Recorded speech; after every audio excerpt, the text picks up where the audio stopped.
মূলতই হয় হকারদের কাছ থেকে, যারা অসহায় গরিব মানুষ অল্প পুঁজিতে রাস্তার পাশে চাঁদাবাজি করে, ব্যবসা করে, তাদের কাছে প্রশাসনের লোকও নেয়, সরকারি দলের লোকরা নেয়। তা আপনি গুলশান লিঙ্ক রোডে দেখবেন আমরা একটা মডেল করেছি, একটা লেনে ওদের দাঁড় করিয়েছি, তাদের সমবায় করে দিয়েছি, তাদের বলেছি দুইটা জিনিস করতে। এক হলো ময়লাটা একটা নির্দিষ্ট জায়গায় ফেলবে এবং কাজের শেষে তারা একটা নির্দিষ্ট জায়গায় ডাম্পিং করে যাবে, আর কাউকে চাঁদা দিবে না, মানুষের যাতায়াতে বিঘ্ন সৃষ্টি করবে না। এই মডেলটা আমরা ঢাকা 11 আসলে বাস্তবায়ন করব। মূলত হকারদের চাঁদা আর যারা আন্ডার কনস্ট্রাকশন বিল্ডিংয়ে, সিসিটিভির আওতায় যখন আপনি থাকবেন তখন এগুলি সব চিহ্নিত করা সহজ হবে। সো এইভাবে আমরা চাঁদাবাজ, মাদক, সন্ত্রাসটা আমরা ঢাকা 11 একটা মডেল তৈরি করবো ইনশাআল্লাহ। নির্বাচনে আমি নতুন করি না, আমি 2008-এ করেছি, 18-তে আমার ইলেকশন করেছে, আমার আয়ের উৎস আছে যেটা আমি ডিক্লারেশন দিয়েছি, অ্যাকর্ডিংলি করব।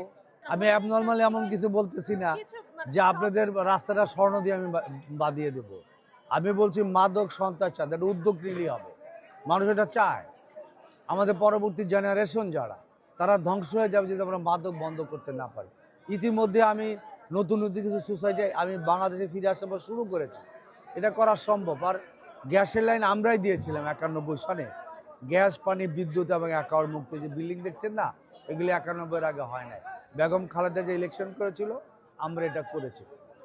আমি এমন কোনো অ্যাবনর্মাল হোপ দিচ্ছি না যেটা আমি করতে পারবো না। নারীদের জন্য ফ্যামিলি কার্ড, যারা অসহায় নারী আছে তারা ফ্রি রেশন পাবে, যেটা ইতিমধ্যে আমরা শুরু করেছিলাম ব্যক্তিগত উদ্যোগে, যেটা আমি আপাতত ইলেকশন কমিশনের কারণে করছি না, এটা সরকারিভাবে বিএনপি আসলে পাবে। বিধবা মহিলারা ভাতা পাবে, বয়স্ক মহিলারা ভাতা পাবে, মেয়েরা ইন্টারমিডিয়েট পর্যন্ত লেখাপড়া ফ্রি পাবে, যেটা বিএনপির বিগত সরকারের সময় ছিল।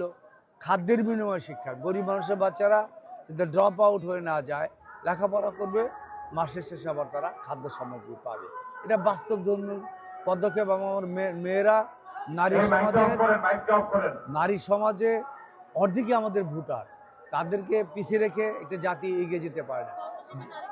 কর্মজীবী নামীদের জন্য আমরা বলেছি যে তাদের একটা ডরমেটরি, বাচ্চারা যাতে নিরাপদে রেখে তারা কাজ করতে পারে, এবং ওখানে সিসিটিভি থাকবে, তাদের মোবাইলে তারা দেখতে পারবে তার বাচ্চা ওখানে কীভাবে আছে। এটা যেসব এলাকাতে গার্মেন্টস আছে ওখানে আমরা এগুলি করব।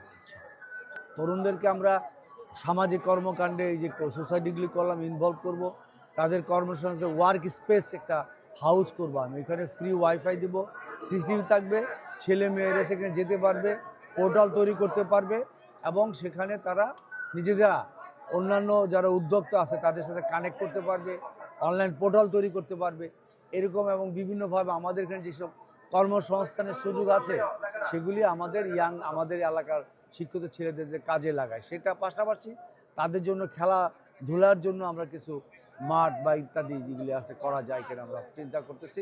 যদি না করা যায়, আপনারা যেন পূর্ব Rampura, Badda high school indoor গেমসগুলো আমরা চালু করেছি, এটা বিশাল জায়গা লাগে না, বাট বাচ্চারা খেলতে পারে, এগুলি আমরা সব জায়গায় করবো ইনশাআল্লাহ।